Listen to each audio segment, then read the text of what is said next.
Attention parce que moi mes vidéos toujours c'est très familial. Non, faut quand même que je présente Flora. Je suis avec Flora, Mama Florina, c'est ça. Flora je la connais depuis hyper longtemps parce que en fait c'est assez fou d'ailleurs comment on s'est rencontrés. Mais je pense que je vais pas vous donner trop de détails là parce qu'on a l'intention de faire un petit podcast qui sera sur B-Club. Donc je me dis si vous êtes intéressés par qu'est-ce qui s'est passé par nous deux et par son parcours parce que ça m'intéresse beaucoup donc j'aimerais l'interviewer. Allez voir directement sur B-Club parce que sur cette vidéo là on va vraiment se concentrer sur la chiromancie, que j'ai tout le temps envie de dire, chiromancie. J'ai commencé par le dire comme ça et... Ah mais c'est pour ça, c'est toi qui m'as... Première vidéo j'ai dit ça et j'ai reçu plein de messages. Mais non, c'est quand même chiropracteur. Bon bah chiromancie, mais ça s'écrit chiromancie. Et en fait qui est donc l'étude des lignes de la main et qui vous permet en fait d'en apprendre sur ta personnalité, sur ton avenir. La chiromancie traditionnelle, bon, celle qu'on connaît, voilà, qui est connue par tout le monde, prédit l'avenir. T'as la chiromancie dite traditionnelle qui vise vraiment à prédire l'avenir comme l'a fait Napoléon Bonaparte, je crois, avec... ouais. À l'époque, il se faisait beaucoup lire les lignes de la main pour des prédictions. Mademoiselle Lenormand était une chiromancienne aussi, celle qui fait le tarot de Mademoiselle Lenormand, voilà. Elle, c'était une chiromancienne aussi. Donc bref, on était beaucoup dans la prédiction. Je fais de la prédiction quand il y a des éléments à prédire. Que tu es capable de voir dans ma main. Que je suis capable de voir dans ma main. Incroyable en vrai, c'est ouf. J'ai trop hâte. Des éléments du passé. Bah regarde, j'ai une grosse tache rouge qui vient d'apparaître. C'est vrai? Bah oui. Mais arrêtez, c'est passé. Et tu peux aussi voir des éléments du passé. Et tu peux aussi...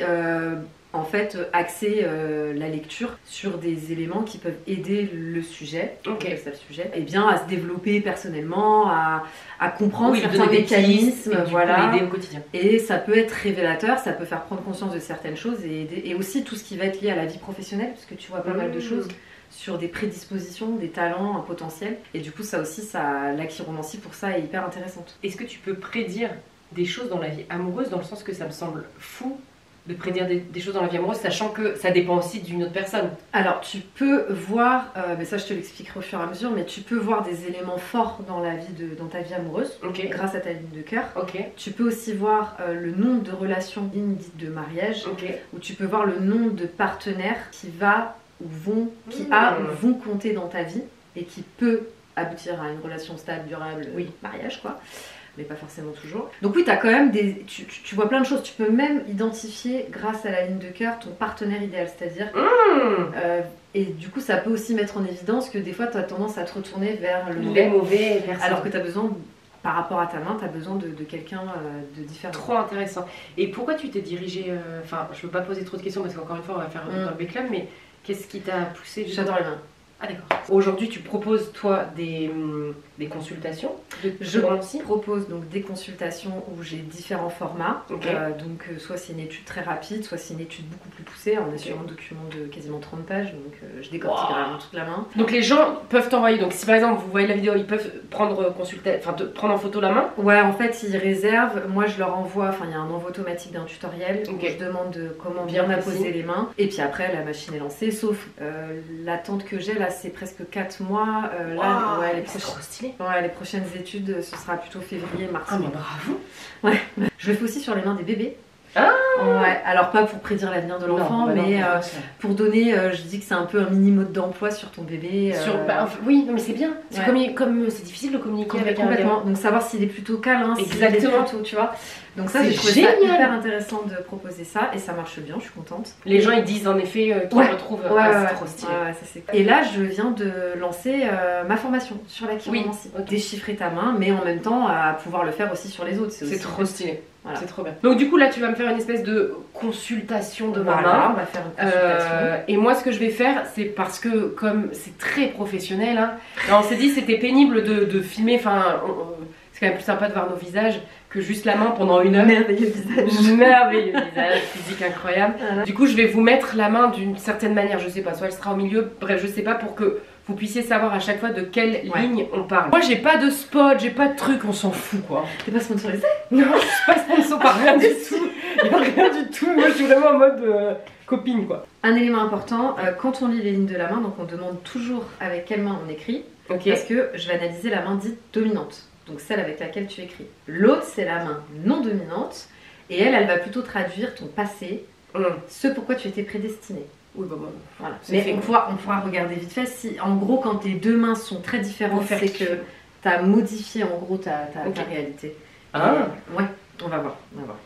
Donc, alors tire pas trop haut. Déjà, on va identifier le type de main. Robuste. C'est c'est de la bonne main. le type de main, c'est vraiment un peu comme le signe astro. Ok. Donc c'est découpé par les éléments eau, terre, feu, air. Et ça va te donner un peu un profil type.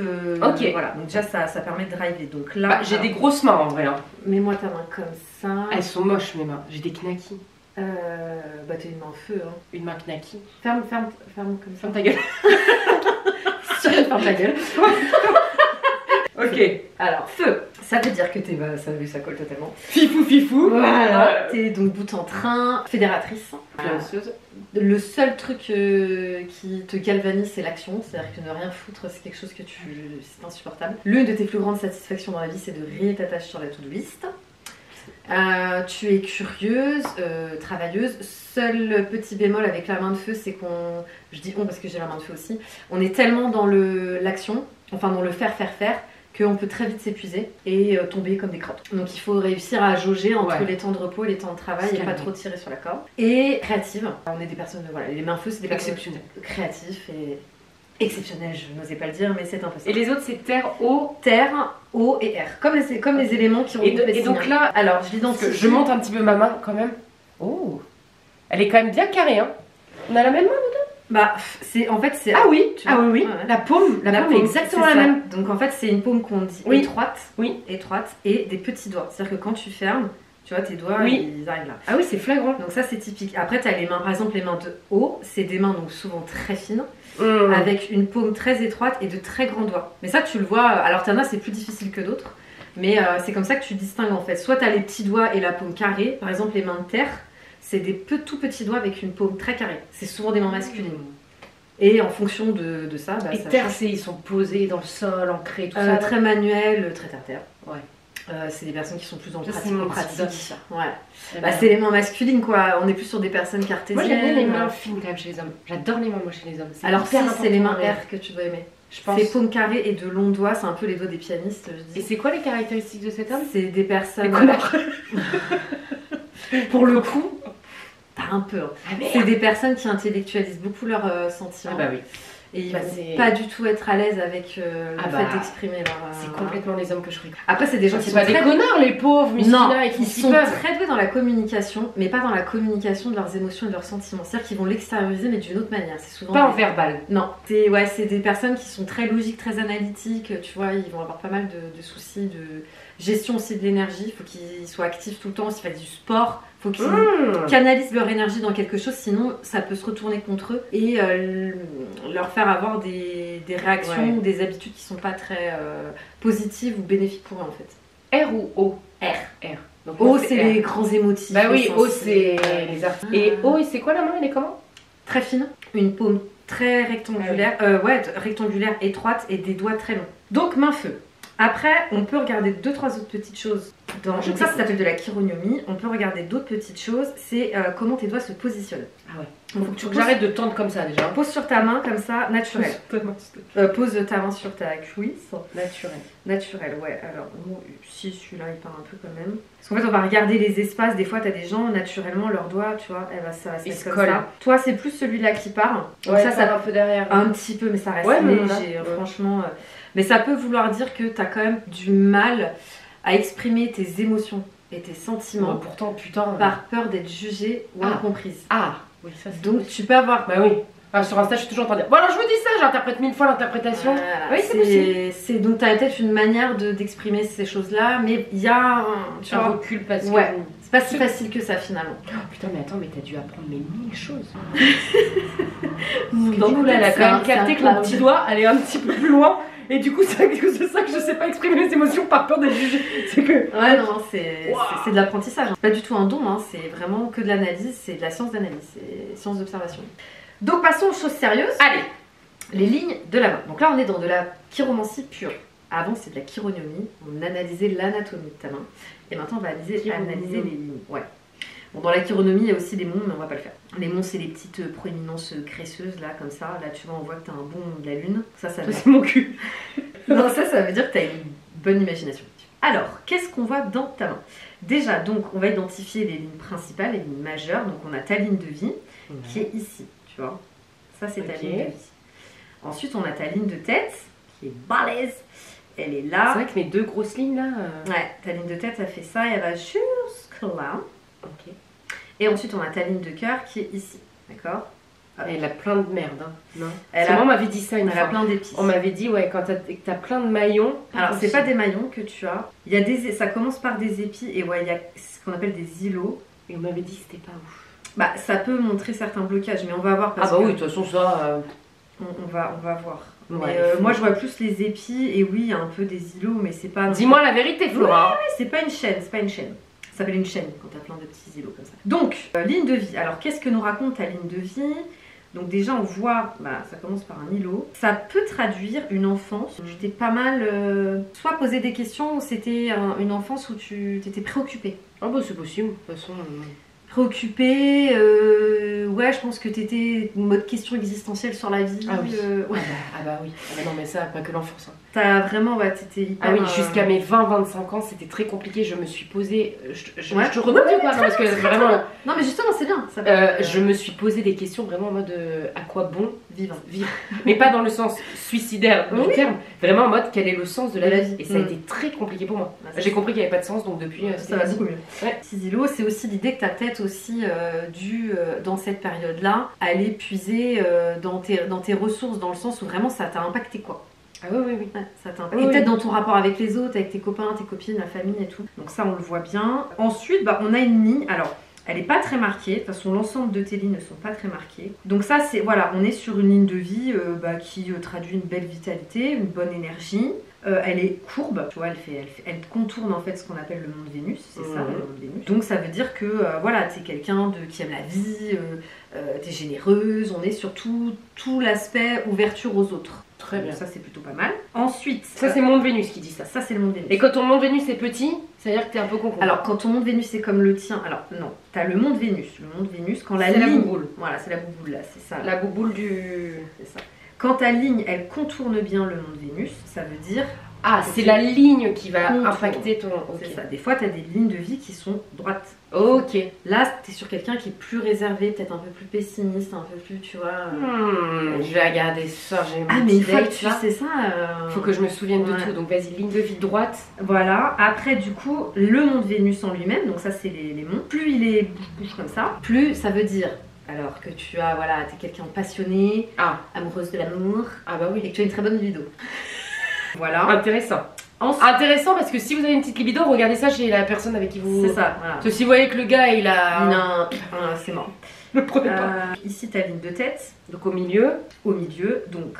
Alors, tu vois, on voit qu'il y a plein de petites croix. Ça, c'est propre. C'est le propre des personnes qui sont dispersées. Se distraire facilement, à cumuler plein de choses, à faire plein de choses en même temps, qui ont du mal à se concentrer finalement. Ah oui, moi c'est ça, j'ai beaucoup de mal. Bah, de toute façon, je te l'ai dit direct. Après, ta ligne de tête, elle est très longue. Ça peut aussi vouloir dire que, bon, déjà, t'es quelqu'un de cérébral et réfléchi, mais surtout que tu peux faire preuve d'indécision. Difficulté à prendre des décisions, en tout cas, pas sans te torturer l'esprit ou te triturer les méninges ou ruminer. Après, ça va peut-être dépendre du sujet. Ouais. Mais il y a ce truc de toi, c'est pas tac tac, je prends la décision, faut que tu réfléchisses, que tu regardes, que tu analyses. Je sais pas trop ça, tu vois. Enfin, je suis désolée, je te contredis. Non, mais il y a pas de souci. J'appelle ça les gens avec un tableau Excel dans la tête. C'est-à-dire que tu vas avoir analyser, comparer, tout ça. Et en plus, tu as une ligne droite. Tu vois, on voit qu'elle est vraiment droite. Donc là, on est vraiment sur une ligne de quelqu'un de cartésien. Ah oui, ça oui, par contre. Et terre à terre. Oui, contrairement à ce qu'on pourrait penser. Ouais. Parce que je sais que quand on me voit, tu dis oh celle-là elle doit être complètement folle et tout. Ah non, pas du tout. Tout est très rationnel. Ouais, bah tu vois, le côté Excel il est là aussi, tu vois. C'est vraiment toi, voilà, faut que tout soit bien rangé dans ta tête et tout. Ok. Mais ça peut aussi traduire cette difficulté à prendre des décisions. Après, ça peut ne pas l'être aussi. Par contre, une fois que j'ai pris la décision, tu reviens pas en arrière. Non, tu vois, je suis sûre de moi et on y va. Mais tu décides à la prendre, à acter, peut-être qu'il va se passer un petit temps où tu vas vraiment... T'as des gens, ils prennent des décisions comme ils vont acheter du pain, ils en ont rien à faire. Oui, c'est pour les décisions importantes, oui, je vais pas...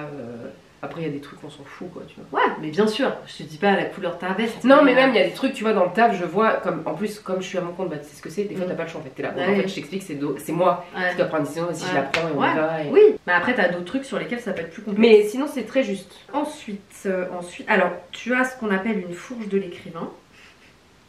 J'écris des livres quand même. Alors tu vois là, tu as le trait comme ça, et puis là tu as une petite ligne là. Ça fait une fourche comme ça. Mais j'en ai plusieurs des petites lignes qui coupent ma main. Non, là regarde, t'as ta ligne de tête là. Oui, mais regarde, là j'en ai une là. Oui, mais ça c'est d'autres lignes. Ah d'accord. Et puis la chiromancie, c'est aussi, on sait les endroits stratégiques où se trouvent les lignes, donc c'est comme ça qu'on arrive à les identifier. Je suis trop contente de filmer parce que jamais je me souviendrai de ça. Donc là, t'as la fourche de l'écrivain. Donc fourche de l'écrivain, forcément, il y a un talent pour l'écriture. Pour voilà, tout ce qui est rédactionnel, et c'est aussi l'idée que tu as une très grande ouverture d'esprit et que tu es capable déjà de t'adapter à toutes les situations que tu vas rencontrer, de rebondir et d'envisager les situations que tu rencontres sous des angles totalement différents que ce que ton cerveau il serait capable de te faire voir. Oui, ça c'est en tout cas dans la vie professionnelle, je sais pas dans la vie privée, mais je sais que dans la vie professionnelle, oui, ça clairement. Mais t'es obligé de toute façon. Enfin, tu vois, t'es obligé de rebondir dès que t'as un truc, t'es obligé. Et en effet, oui. Mais du coup, ça c'est aussi avec les gens, quoi. Tu vois, c'est cette ouverture d'esprit, le fait que voilà, t'arrives aussi peut-être. C'est un peu la ligne aussi. Moi, j'aime bien le dire du caméléon social, c'est-à-dire que t'arrives à t'adapter. Oui, ça on l'a déjà dit aussi. Moi, je suis pareil avec les gens qui sont en face de toi. Ça on l'a déjà dit. Enfin, ça fait vraiment narcissique de parler de moi comme ça, mais ça on l'a déjà dit parce que tu vois, je vais dans des sphères complètement différentes, genre des gens qui ont plein de thunes, des gens du peuple, enfin du peuple horrible, les gueux. des fois je suis avec les bourgeois, des fois je suis avec les gueux. Et on m'a déjà dit, non mais tu vois, on m'a déjà dit que qu'importe la personne que j'ai en face, je trouve toujours des trucs à dire et j'arrive toujours, tu vois. C'est ça. Donc c'est plutôt vrai. On va passer à la ligne de cœur. Donc celle qui est toute là-haut. Tu vois, on voit qu'elle est quand même bien creusée. Donc pareil, ça veut dire, c'est celle qui est la plus creusée de toutes tes lignes. Ouais. Ça veut dire que vraiment ta vie amoureuse et sentimentale est très importante pour toi. Socialement, machin, c'est quelque chose vraiment qui tient à cœur. Oui, oui. Pas dire que tu t'en branles vraiment. Non, non, je m'en branle pas du tout. Ah non, je m'en branle pas du tout.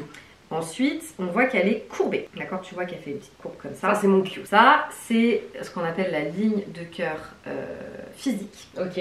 Donc on a affaire à quelqu'un quand tu as une ligne comme ça, c'est pareil, c'est intéressant de regarder dans les mains de tes crushs. On est sur quelqu'un qui est plutôt tactile, qui a besoin du toucher, qui est affectueux. Mais ça, moi, putain, c'est fou. Qui est affectueux, en tout cas qui a besoin de montrer son amour d'une manière ou d'une autre. Non, mais c'est et souvent c'est le toucher, mais ça peut être par des canaux différents.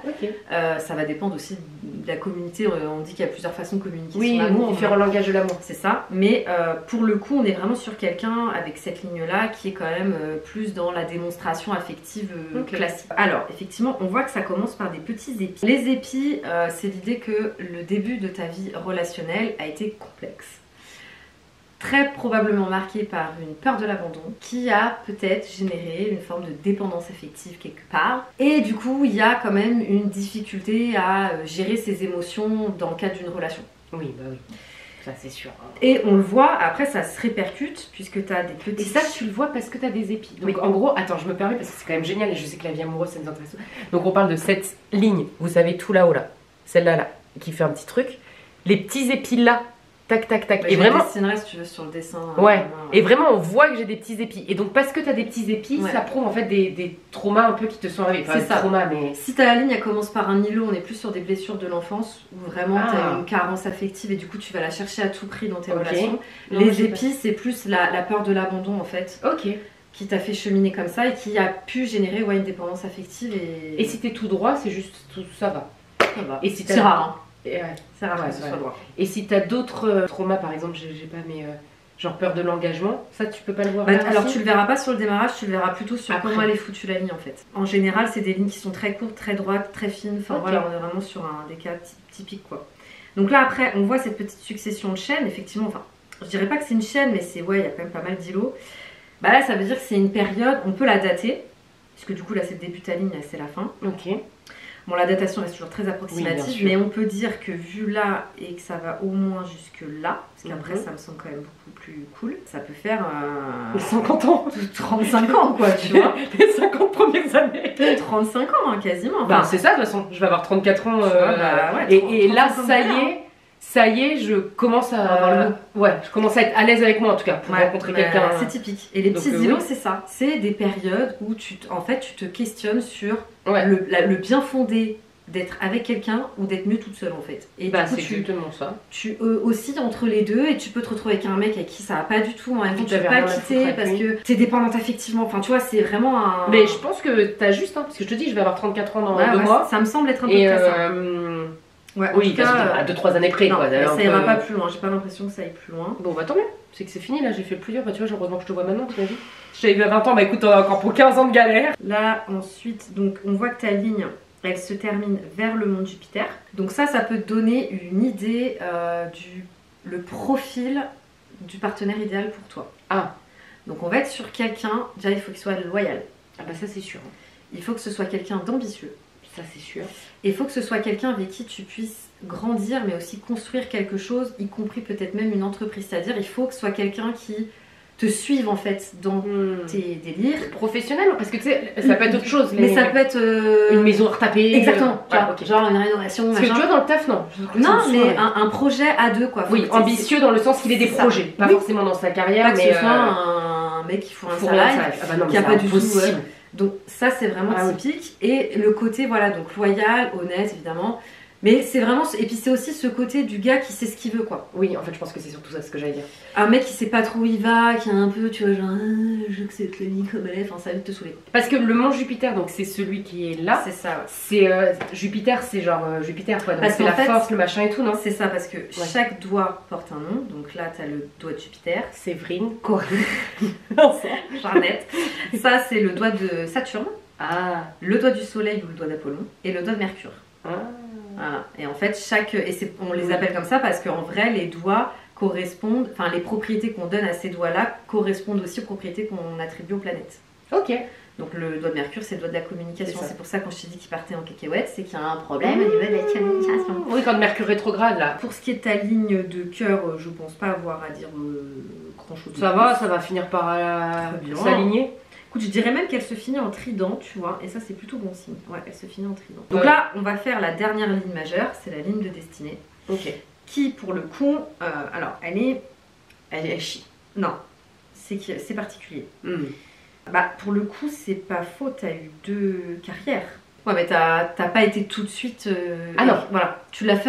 Toujours en parallèle. Toujours. Bah, c'est ça. Toujours. Donc, comme toujours à côté de mes études, je faisais mes blogs, je faisais la radio, je faisais n'importe quoi. Toujours. C'est ça. En fait, là, on a ta première ligne ici de destinée. Et ensuite, on a la deuxième ici, en parallèle. Oui, bah c'est toujours. C'est ton truc pour l'écriture. Et on voit que tu vois, celle-ci, à un moment donné, elle s'arrête. Ah oui, puis elle s'est arrêtée net. J'ai posé mon CDI et je suis devenue écrivaine. Elle s'arrête net. Et là, ensuite, on passe à cette deuxième étape de ta vie. Qui remonte jusqu'à Saturne. Quand ça remonte aussi haut que ça, c'est bien. Alors c'est bien, c'est très bon signe pour la réussite et tout, mais c'est aussi l'idée que tu t'arrêteras jamais vraiment. Ah bah ça c'est sûr. De toute façon mon métier, comment tu veux que j'arrête, c'est écrire des livres, faire lire. C'est une telle passion que c'est devenu un besoin en fait et que. Mais c'est ma vie surtout. Exactement. Enfin ça fait, c'est pas du tout un métier. C'est typique. Quand la ligne s'arrête là, c'est que le métier de la personne est tellement. Oui, c'est même plus son métier. Ouais. Enfin moi je le considère même pas comme un métier. Et bah il continuera même après qu'il ait plus besoin de rien, il a sa retraite et tout, il continuera quand même. On a ce qu'on appelle une ligne de Mercure, qui est plutôt pas mal quand même parce qu'elle est bien dessinée. En vrai, c'est mieux de pas en avoir du tout. Parce que la ligne de Mercure, elle a une connotation quand même très portée sur la santé. Surtout dans la chiromancie traditionnelle, la ligne de Mercure, t'avais ça, ils allaient dire tu vas crever, c'est long. Pas du tout. En chiromancie plus moderne, on est quand même sur tout ce qui réfère à la planète Mercure. Donc la communication, les échanges. La ligne de Mercure, en fait, par rapport à là où elle est placée, l'axe dans ta main, elle a... Parce qu'en fait, elle s'appelait ligne hépatique. La chiromancie traditionnelle, par exemple, la ligne de Vénus, la ligne de vie, elle longe donc le mont de Vénus. Et dans le mont de Vénus, il y a l'artère principale qui passe. Donc ça, c'est la vie. Après, et en fait, en fonction des vaisseaux sanguins, c'est une vraie science, hein, des vaisseaux sanguins qui passent dans ta main et associer une propriété à la ligne, entre guillemets. Okay. Et donc la ligne hépatique, qui était appelée comme ça, ligne de Mercure, elle faisait référence à la santé. Encore aujourd'hui dans la moderne, là par exemple, ce qu'on peut voir, et tu peux vite te mettre la rate au courbouillon quoi. Et tu peux aussi peut-être avoir une propension à te fatiguer par rapport à ton rythme de vie, à ton quotidien. Ça colle aussi avec la main feu, tu vois, le fait que tu veux toujours aller à 100 à l'heure. À un moment donné, tes batteries sont vides, tu vois. Donc ça, c'est aussi une mise en garde, genre prends des moments pour toi, repose-toi, va pas trop tirer sur la corde. Mais en soi, c'est pas catastrophique. On voit qu'en plus, ta ligne de Mercure, elle croise toutes tes lignes sauf la ligne de cœur. Donc elle croise aussi ta ligne de tête, elle se termine sur la ligne de tête. Ça, c'est plutôt bon signe, c'est l'idée que Tu réussiras grâce à tes idées, ton ingéniosité, grâce à ta tête. Donc ça colle avec ce que tu fais, j'ai envie de te dire, c'est bien. Ensuite, on va du coup s'attarder. Donc là, la ligne de Mercure, c'est une ligne mineure. Hein, ok. C'est des lignes, ça veut dire qu'elles n'apparaissent pas dans toutes les mains. Ok. Elles sont aléatoires. Donc on a la ligne de Mercure. On a, je pense ici, ouais, on a une ligne de Mars. Ici, tu vois, c'est une petite parallèle à ta ligne de vie. Toute petite. Ouais. Et cette ligne-là, elle vient renforcer ta vitalité, enfin la vitalité de ta ligne de vie. Donc c'est l'idée aussi que tu as de la ressource, tu es combative et aussi que tu n'es pas chochotte. Ou en tout cas, tu as une bonne tolérance à la douleur. Et on est sur quelqu'un qui a de la force, qui a du caractère, enfin voilà, c'est ce qu'il veut quoi. Mais j'ai que des qualités. Tu me lèches le cul. Non, je te lèche pas du tout le fion. Faut t'imaginer, la meuf, elle prend une consultation. Écoutez, vous êtes quand même quelqu'un qui est relativement con. Là, vous êtes. Là, je vois clairement. Voilà, je vois vraiment que vous êtes idiot. Ouais, donc, t'imagines. J'ai bien compris quand elle me dit t'as du caractère, ça a l'air de dire bon, t'es un peu chiante quand même, tu vois, pas débile, hein. Après, t'as un carré là. Le carré là, alors ça peut être à cet endroit-là un signe de protection, mais là, vu qu'il est collé à ta ligne de destinée, je dirais qu'on est plutôt sur une période dans ta vie pro où t'as rencontré un obstacle. Et c'est sur ta ligne qui est associée à ce métier-là. Est-ce que ça t'est arrivé? Ça devait être au début, hein, parce que c'est vraiment au début de la ligne, tu vois, on voit la fourche. Par défaut, je peux pas m'empêcher de penser au tout début quand j'ai démarré la bonne de tes copines. T'en as chié? Bah bien sûr, enfin, Non, comme tu vois, les 2 premières années avant, j'ai quand même pris 2 ans à arrêter mon taf. Et donc 2 ans où je travaillais parallèlement à mon taf et qu'en fait je charbonnais pour faire et en plus tu vois, on voit que c'est là où ta ligne de Mercure elle le croise, donc je pense qu'au niveau de ta santé physique t'as dû en chier aussi. Bah oui, parce que je cumulais 2 tafs, donc j'étais en 35 heures dans mon taf et le soir et les week-ends je bossais la moins bonne de tes copines pour grandir.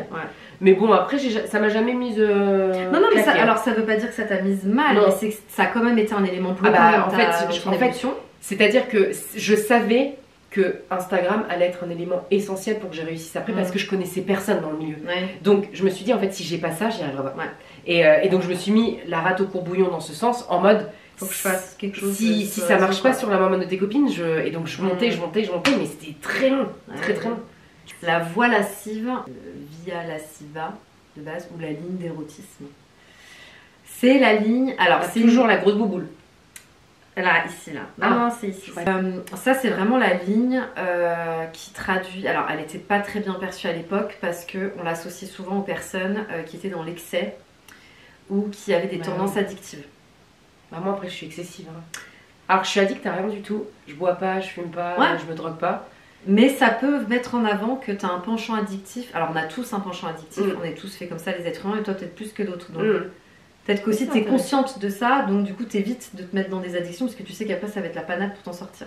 Bah, ça peut traduire donc ce penchant addictif, la tendance à l'excès, mais c'est aussi et surtout maintenant aujourd'hui plus vu comme la ligne des gens qui ont besoin d'aller au bout des choses. Ah bah oui, ça oui. Au bout du bout, quitte à se prendre un mur, mais ils y vont quand même. Oui, bah ça c'est un peu la ligne des marginaux, ceux qui n'aiment pas trop rentrer dans le moule. Oui, bah c'est moi. Voilà, moi je rentre pas dans les moules, moi. Non, c'est sûr. Ça, c'est vraiment cet aspect-là avec cette ligne-là. Auteur, auto-édition. Et alors là, tu as une croix sur le mont de Saturne. C'est vraiment tout ce qui est lié à la responsabilité, au travail. Le côté renoncement. Peut-être que parfois, tu vas plus facilement renoncer à quelque chose ou... plutôt que te battre peut-être sur certains aspects. Et comme c'est un peu en contradiction avec l'autre qui va dans le mur. Bah c'est ce que veut dire cette croix, donc j'essaye d'interpréter parce que comme du coup tu l'as sous le mont de Saturne, ça peut être lié au travail aussi. Il y a peut-être des aspects sur lesquels tu vas renoncer ou prendre du recul peut-être plus facilement ou plus naturellement que dans d'autres aspects de ta vie par exemple. Je sais pas. En tout cas, la première partie, la dévotion et tout, oui. Ouais, c'est sûr pour le coup, c'est vraiment dans mes relations perso et tout, c'est abusé. Genre vraiment, moi je te donne tout, t'as besoin de quelque chose, tu veux ma voiture, tu la prends, enfin... Ouais. Elle est pourrie par contre, elle est pas propre. Mais ouais, là t'as un petit triangle, je sais pas si tu le vois. J'ai beaucoup de choses, hein. J'ai beaucoup de triangles. T'as la croix et le triangle. Ah ouais, t'es douée hein, parce que... Le triangle, lui, est de bon augure. Ah oui, je vois. Le triangle en bas. Enfin, là, ici, là. Tac, tac, tac. Toi, voilà, ici, là. Oui, je vois. Oui, ok, j'ai vu. Le triangle, lui, c'est plutôt de bon augure quand tu l'as sous le mont de Saturne. Pareil, qu'est-ce que ça veut dire? Moi, je pense que croix, et je pense que ça veut dire simplement que ta réussite, elle va pas être si facile que ça. et que tu vas devoir... Bah, faut travailler quoi. C'est ça. Et après, je suis pas non plus en train de... Voilà. C'est de l'abnégation, c'est vraiment... voilà, il faut des sacrifices et il faut travailler. Bon, triangle, signe positif, qui représente la détermination, la méthode, l'analyse, la justesse, ainsi que la finesse d'esprit et le sens critique. C'est aussi le symbole de foi et d'intuition, surtout s'il est confirmé par d'autres marques et symboles. Par contre, je suis étonnée, t'as pas de ligne d'intuition. Pourtant, putain, à chaque fois que je vois des médiums, des cartons anciens, à chaque fois ils me disent oh, vous avez un truc avec la spiritualité et tout. Bah, là, pour le coup, ouais, tu vois, on voit que t'as une croix mystique. Bah non, ça, à la rigueur, why not? Là, je vois là, une grosse croix. Ouais, bah ça, c'est la croix mystique. Ça fait vraiment le Christ. Ouais, bah c'est la croix mystique. Donc ça, c'est vraiment des... Mais, tu vois, le fait que ce soit dans cette main-là... C'est la main du cœur. Non. C'est la main du potentiel, on va dire, de ce qui t'était prédestiné. Ah, et je l'ai pas travaillé assez. Tu l'as peut-être bloqué. Ouais. Ah bah c'est sûr. C'est peut-être des choses que tu t'es... Vraiment, j'ai fréquenté beaucoup de femmes qui sont médiums, etc. Et à chaque fois, elles me disent ça. Elles me disent, mais vous avez un truc à faire qui viendra à vous. Ah, elles me disent tout le temps ça. C'est ça. Bah, vraiment, en plus. Elles me disent, dans votre vie, à un moment donné, vous allez devoir accompagner des gens dans ça. Bah tu vois, donc ça c'est vraiment... Bah écoute, on verra. Parce qu'elles peuvent apparaître au fur et à mesure de la vie. Oui, bien sûr. Mais non. Quand on analyse cette main-là, en fait, on compare. C'est-à-dire qu'on met en parallèle les deux. Trop intéressant. Et qu'est-ce que tu as Et là, on peut voir, tu vois, bah, qu'est-ce qui est différent, les éléments qui ont pu être bloquants. Ok. On voit quand même que dans ta ligne-là, enfin dans ta main-là, déjà, on n'est pas du tout sur la même histoire. Hein. Déjà, ta ligne de vie, elle est pas ouf. C'est-à-dire qu'on est sur un changement de live, quoi. Que là, on l'a pas. Donc t'étais prédestiné presque à à connaître un gros changement de vie à un moment donné. Et là, c'est peut-être ça quand même qu'au début je faisais mes études et tout et que j'ai quitté le navire. Je sais pas. Non, parce que vu la date, non, ça me paraît plus lointain, tu vois. Ah ouais, genre j'aurais pu continuer classique et péter un câble à 50 balles. Exactement. T'es un bravo Noélie pas avoir fait exactement. ça. C'est vraiment ce qui me semble... cela étant dit, je fais la meuf et je fais des blagues, mais c'était pas facile comme choix à faire. Tu m'étonnes. De quitter le CDI, le confort et tout, et dire vas-y, je vais devenir écrivaine. Ah si, un truc qu'on n'a pas regardé. C'est quoi les... les abus aussi. Ah d'accord. Non, on va regarder les lignes de mariage. Donc là, tu te mets comme ça, et tu regardes en fait les... Je me mariais 2 fois. Les petits traits, voilà. Alors non, ça veut dire qu'il y a 2 personnes, 2 partenaires potentiels qui vont réellement ou qui ont, ça peut être passif ou passé aussi, compter pour toi dans ta vie. T'en as déjà eu 2 qui ont réellement compté?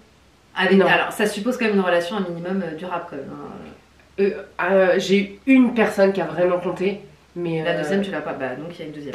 Bon signe. C'est plutôt bon signe. Ok. Bah putain, j'espère que la deuxième je vais la garder parce qu'après ça veut dire qu'il y en aura plus. Bah après il y en a peut-être une autre ligne qui va arriver, t'en sais rien. Là c'est sur l'instant T. Après je peux regarder dans l'autre s'il y a aussi 2, mais il y en a 2. Il y en a une là et une vraiment grande quoi. Ouais, il y en a une vraiment grande. Ouais. Bah ma dernière relation dont je t'avais brièvement parlé, on n'était pas en couple et tout, mais c'est quelqu'un qui a vraiment compté pour moi. Toi, ouais. Ah ouais, vraiment j'étais amoureuse de lui. Cet amour, ce truc là que j'ai ressenti pour lui, c'était qu'avec lui. Parce que tu vois, le premier amour de 18 ans, enfin c'était pas... Oui, non, c'est sûr. Ça a pas compté. Mais t'en as chez qui ça peut marquer, le premier amour, tu vois. Toi, quand tu discutes avec eux, quand je leur dis machin, ils me disent ouais, bah ça correspond au premier amour. Et franchement, ça colle, mais ils me disent ouais, c'est quelqu'un avec qui, voilà, j'ai... Non, moi non. Moi vraiment, ce truc là de me dire, oh, vraiment, j'ai envie de vivre un truc avec lui, c'était... Mais on a quand même l'idée globale, avec l'ensemble de tes lignes, quand même qu'il y a de la... Pas de la lutte, j'irais pas dire qu'il y a de la lutte, mais il y a une forme de combativité. Ah bah oui. Et de chemin atypique. Et quand même un peu tortueux, surtout quand on regarde avec l'autre. Bah oui, hein, moi je suis sensible, alors je me prends la tête. Hein. Un peu drama queen, votre nono. Oh, là, par contre, t'as une... Alors, ah, ça c'est intéressant. Ah, ligne de tête, regarde la comparaison. Donc là, t'as une ligne de tête très droite. Ouais. Là, elle est cool. Alors, tu sais ce que ça veut dire sans chiromancie? C'est quoi? C'est souvent quand t'as eu 2 parents, un père et une mère, qui avaient une façon de réfléchir totalement différente. Ah. Le papa, alors là, non, c'est celle-là qui est... Alors c'est peut-être la maman très... ou le papa, à voir, très spirituel, très... un peu perché. Le papa ou la maman beaucoup plus cartésienne, terre à terre. Ma maman est très comme moi. Ma maman elle a des énergies très feu. Justement. Et mon papa est très rationnel, assureur, tu vois. Et du coup, c'est drôle. Ça veut dire... Bah, parce que là, elle est très courbée et là, elle est très droite. Et ça veut dire que tu as évolué avec 2 parents qui avaient des mécanismes intellectuels très différents. Non, tu as choisi le côté plus rationnel. Inconsciemment. Oui. Ça veut dire que tu as ce côté quand même un peu... Voilà. C'est mon papa. Hein. Mais tu as appris le côté plus rationnel en fait. Tu sais que, attends, là quand même, je veux pas dire que t'es très forte parce que pour le coup, quand on me voit, on se dirait que j'ai choisi le côté foufou, le côté Et sincèrement, pour tous les gens qui me connaissent, ah non, je suis hyper rationnelle. Tout est très carré. Faut que ce soit expliqué, tout est très, tout est, tu vois, genre vraiment. Et ça, c'est mon papa. Mon papa, tout est carré. On part à cette heure-là, on arrive à cette heure-là, nanani. Dans le quotidien, tu vois, mais dans tout. Mon business, moi, c'est géré. Enfin, je fais pas les choses comme ça, tu vois. Et t'es forte parce que pour le coup, sans me connaître vraiment, tu peux te dire bah non, allez. Oui, j'aurais pu dire un bah toi. T'as suivi ta mère. C'est faux. Bah non. Alors que non. Enfin, j'ai la créativité et l'imaginaire de ma maman, mais ma maman est plus foufinette. Bah du coup, et ça c'est vraiment typique, tu vois. Donc voilà, ça aussi c'est intéressant de regarder. Très intéressant, puis c'est rigolo du coup. Ouais, un petit clin d'œil. Ok, bon bah on a terminé. Bah écoute, je crois. Bah merci, hein, c'est trop stylé. Ouais. Ah ouais, j'adore. Mais c'est vrai que ça donne envie du coup que tu me donnes tous les trucs et tout, tu vois. Du coup, si on veut faire ta formation, je vous mettrai dans la description toutes les indications si vous voulez retrouver Flora. Et du coup, directement, ils peuvent prendre... En fait, voilà, ils ont accès donc, à un pack avec t'as 15 modules. Donc tout ce qu'on a fait, les étapes. Ouais. Oh, putain. Et j'ai à chaque fois ajouté des vidéos tuto. C'est génial. Où du coup je trace en même temps que j'explique pour vraiment. Et à chaque fois on aborde, on approfondit ce qu'on a étudié dans le module. Je propose aussi un cahier d'exercice pour que les gens puissent s'entraîner avec le corrigé qui arrive après. Et je propose aussi dans cette formation un live accessible tous les mois. En fait, je le renouvellerai tous les mois pour les élèves de la formation. Où ils auront des questions, s'ils ont des questions, ils veulent approfondir des choses, bah je suis disponible. C'est un beau cadeau de Noël. En vrai, je viens de percuter, mais tu vois. C'est vrai bien, ouais. Mais non, vraiment, en plus, je trouve que c'est un super. Et je trouve que voilà, en plus d'avoir un accompagnement sur tes propres mains, même s'il y a peut-être des aspects que je vais pas aborder, mais tu pourras toujours les aborder avec mon live. Ça donne un truc et puis tu vois, tu peux après le faire. Mais moi, avec attends, tes franchement, et tout. Mais tu te régales à faire une soirée comme ça. Ah mais complètement. Ah, genre, mais moi, tu sais que je redoute ces soirées-là parce que souvent on me dit bien sûr, tu peux venir. Je sais que j'ai passé ma soirée à bouffer de la main. Et en fait, toi, tu profites même pas. Quoi. Bah non, ça reste ton travail quand même. Enfin, je veux bien faire un petit peu, tu vois, mais c'est vrai qu'en soirée, après, tu profites, quoi. Donc, la formation, si vous voulez apprendre la chiromancie, c'est sur son site et c'est 120 €. Et si tu veux une consultation comme tu viens de me faire, ça, alors je l'en fais pas en vrai, tu vois, en présentiel, mais le format que je t'ai fait, on va dire qu'on est plus sur le scan de la main où on est sur 60 €. Pas cher. Ok, l'étude complète elle est plus chère, elle est à 150, mais le truc vraiment à 30 pages avec les 30 pages mais ça c'est 60. Et quand ils prennent la 60, ils ont quand même. Est-ce qu'après tu leur fais un petit bilan? Ah ouais, parce que sinon. J'analyse toutes les mains, ils ont toutes les lignes et je leur refais un espèce de scan en fait pour analyser la personne. Trop stylé. Bah écoute, merci Flora. J'ai pas grand chose à vous rajouter de plus. N'hésitez pas à aller voir son Insta, Mama Florina, et à aller voir son site internet, vous aurez tout. Et en vrai, si vous avez des questions, envoyez un mail. Voilà, tout simplement. Et puis, je suis aussi réactif que Nono. Hein, ouais, bah oui, mais c'est trop intéressant, vraiment, c'est assez addictif. Bon bah allez, bisous les petits loulous.